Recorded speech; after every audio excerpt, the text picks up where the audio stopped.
Welcome to another AFL video, and tonight's topic is Tom De Koning from the Carlton Football Club. He becomes a free agent at the end of the 2025 season, and the big question is, can another club lure him out of Carlton and sign him for themselves?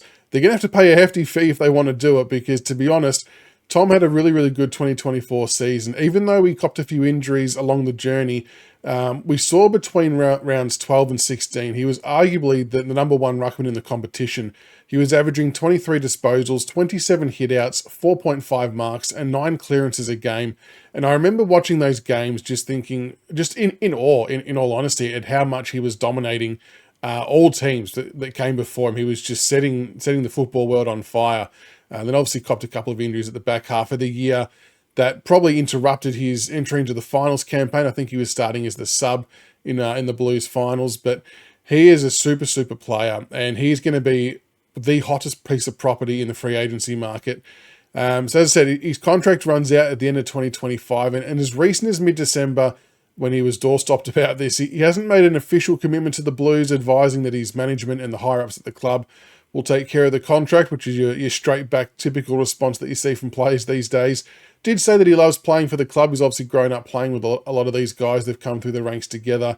Again, another stock standard line. We've heard players before say that who have since left. And it's just one of those things that the longer it drags on for, typically if you get to like the June, July area and nothing's been signed, alarm bells might start to ring if you're a Carlton supporter, because clubs will be bashing down his door to try and get a signature.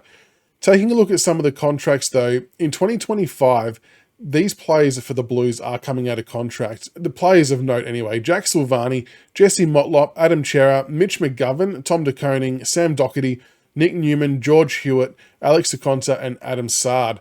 A lot of big names there who are going to demand a pay rise themselves. Obviously not to the levels of your Jacob Weederings and Patrick Cripps numbers, but you would still guess that a lot of those guys will be on pretty healthy wages. Maybe someone like a Sam Doherty might be on a reduced wage given, unfortunately, the amount of football that he's missed, and maybe he's doing the club a bit of a solid by not taking as much to help pay for some other players. But you would imagine McGovern's going to be demanding somewhere, it could be the 500 or 600 mark. Chera, they obviously got across from Fremantle, so he would probably have been on good coin to start with. Maybe that's been restructured along the way. George Hewitt was in reasonable form last year. Adam Sard would be one of their prize possessions down back, running off the half back line. So yeah, there's going to be a bit of money that's going to have to go into some of those players to keep a hold of them. And in 2026, the players coming out of contract, you've got Oliver Hollands, Zach Williams, Lockie Fogarty, Sam Walsh, Corey Durden, Elijah Hollands, and Jackson Binns. So they're still got to look after those guys as well with some money in the following season too. What I will say about the Blues though is they've obviously locked away their four big superstars, should I say, for longer periods of time, which, when you're talking about money and the salary cap going up and smoothing things out with front end and back end contracts, really good business by the Blues, to be honest. So Patrick Cripps comes out of contract at the end of 2027, Charlie Curnow the end of 2029, Harry Mackay end of 2030, and Jacob Weedering, who just landed the monster deal recently, coming out of contract in 2031. So I just feel like there's going to be some clubs bashing on this Tom De Koning door, and it could get increasingly more difficult for the Blues to hold on to him, depending on the type of money he's wanting to get.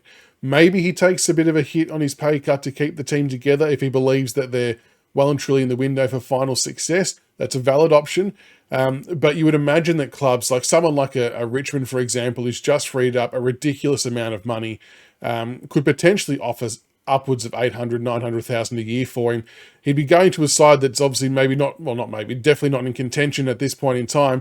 So it depends on where, I suppose, his priorities lie. And if he wants that financial security, it's going to be a very fascinating space. And I don't think it's very often that a club has had all in their team at the one time. The two best forwards in the comp, in Curnow and Mackay, I think they're absolutely elite and by far and away the best two forwards, with Jeremy Cameron not far behind.